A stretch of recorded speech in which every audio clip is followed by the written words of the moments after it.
So most people who follow me know that I follow these birth rate trends like a hawk, and people are consistently sending me these articles when they come across them before me. So now we're going to talk about the baby bust of Britain. This is coming out of The Guardian. It's titled "The Baby Bust: How Britain's Falling Birth Rate is Creating Alarm in the Economy." So their birth rate is plummeting to hell as well. All right, it says cost, the climate crisis, and choice are all factors in a demographic revolution, presenting huge challenges for government. Having children has become an unaffordable luxury for many of her generation, says Vanessa, a 35-year-old project manager living in Brighton. My friends who managed to start a family, without exception, all received large sums of money from their parents to get on the property ladder. For those of us not fortunate enough, we are trapped in the rental market, largely with insecure, poorly paid employment. Vanessa's outlook is also clouded by concerns about the climate crisis, crumbling public services, and the plummeting mental health of young people, she says. Put these into the mix, and you have a perfect storm for declining birth rates. Her decision is replicated worldwide. It really is. The number of women of childbearing age is in long term decline across Europe, parts of Asia, South America, and the US. A situation made worse by the steep drop in the number of women and their partners who either want or are able to have children. Okay, so let's look at this graph. This is the total fertility rates compared across selected countries. So we have England and Wales, we have France, we have Germany, Italy, Finland, Japan, and South Korea. England and Wales is the reddish color. This dark blue is France. France has one of the highest birth rates in the EU. Obviously, you guys can see South Korea. We've talked about South Korea extensively. South Korea is at the very bottom across the world. Right above South Korea, it looks like, what's this lighter blue, is Italy. And then we have Japan, and then we have Finland. Finland is also pretty low. I have read up on them. Poland is also pretty low. It's not listed. America is sitting around 1.6. So this is where the different countries compare to each other. While the issues facing governments from rapidly aging populations are relatively familiar, a decline in fertility rates that was once limited to Japan has spread across the world. Today, almost every continent has a growing age dependency ratio as average birth rates fall and people live longer. If the global population hits 10.4 billion in the 2080s as predicted, it will only be because sub-Saharan Africa has continued on its current trend, pushing the population across the African continent from about 1.5 billion to as many as 2.5 billion. Here we look at the trends and the implications for future governments of a demographic revolution. All right, it says how the UK is affected.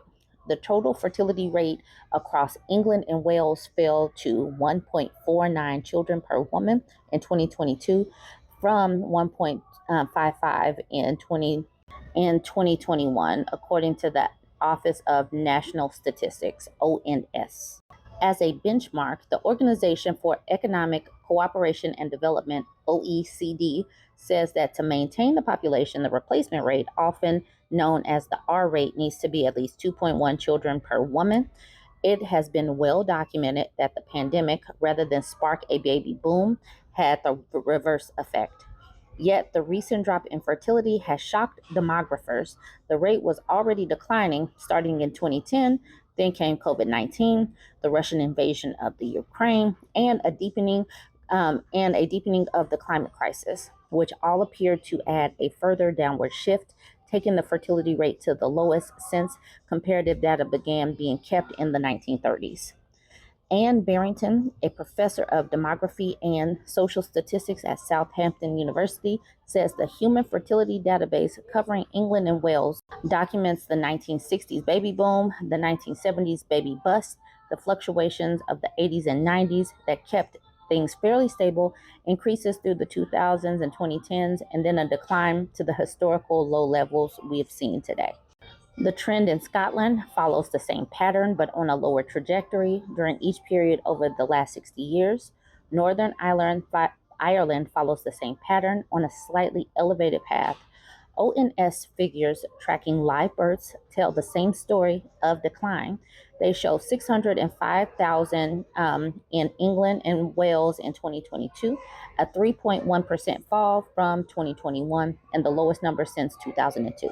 I will say this, I'm at the gym. That is what you hear in the background. I'm at the gym, just in case people are wondering. So this tracks the total fertility rate in England and Wales, which decreased in 2022. So you can see the trajectory throughout the years. Here's the Second World War. You can see these peaks and valleys. You see that it kind of levels off in the 1980s to 2000s. It dropped a bit, goes up a bit, comes back down. It says this figure is not an all-time low because the UK's population has been expanding since 2003, when the UK embraced the free movement of people from countries that had recently joined the EU. Opening its doors to workers from Eastern Europe resulted in an increase in total births and maintained fertility rates, which were about the same for UK-born and foreign-born women at the time. We have talked about this when we've done other birth rate stories, that immigration is keeping some of these countries afloat because the people that are there are not having the babies. It is the population that is becoming, they're being brought up by the immigrants, despite the fact that many of these countries also demonize immigration as well. This part right here. But when the record numbers of women are reaching the age of 30 child-free, the effect has clearly waned. According to the latest data, half of the women born in 1990 were childless by their 30th birthday, the first generation for which that is true. It's the economy. When the Observer asked readers, including Vanessa, to say why they had not had children or had restricted the size of their family, most replied that financial constraints were the main reason. Hannah, a 35-year-old marketing executive in London, says she has been unable to have the 2 children she wanted with her partner of 10 years, despite moving to a cheaper area to secure a bigger home. This whole childcare thing is a refrain that we are seeing globally. Let's get back to the article. It says childcare costs were prohibitively high, along with other costs of living. She says, the family we want to have is financially out of reach. We have only ever had one holiday together since our relationship began. We are cutting down on food bills and looking for extra work to make having a child happen. She and her partner are considering moving abroad. In the early 2000s, Britain and France were outliers in Europe. Both countries had generous family benefits and governments with a stated aim of supporting children. The scale of generosity, from tax credits for low earners to an expansion of early years centers and childcare subsidies, meant to both countries under the Labour in UK and Gaullist centre-right in France, arrested declines over previous decades. In the UK and France, these subsidies were scaled back after the recessions of 2008 and 2009. Austerity across all public services was the message from Nicolas Sarkozy, France's president from 2007 to 2012, and from the UK's coalition government from 2010 to 2015. For all the impact of the welfare and public service cuts, a study by Fathom Consulting indicates those interested in creating a family look further ahead. In the aftermath of the financial crash of 2008, it was clear that the future for many households looked bleak, with incomes flat and costs, especially housing, on a steady incline. Without the optimism of previous generations, couples decided not to have children, according to the initial findings from a study of Japan that links the decline in fertility with periods when a future outlook for the economy was uncertain. That makes sense. These people in government really need to pay attention to what is being said. Childcare is too expensive, housing is too expensive, wages are stagnant, and this whole child-free movement is spreading globally. So jump in, let me know what you think. What are you seeing where you are? Are you seeing women over the age of 30, the only ones having babies? Are you seeing women in their 20s having babies? Chime in and let me know. Don't forget to like, comment, and share.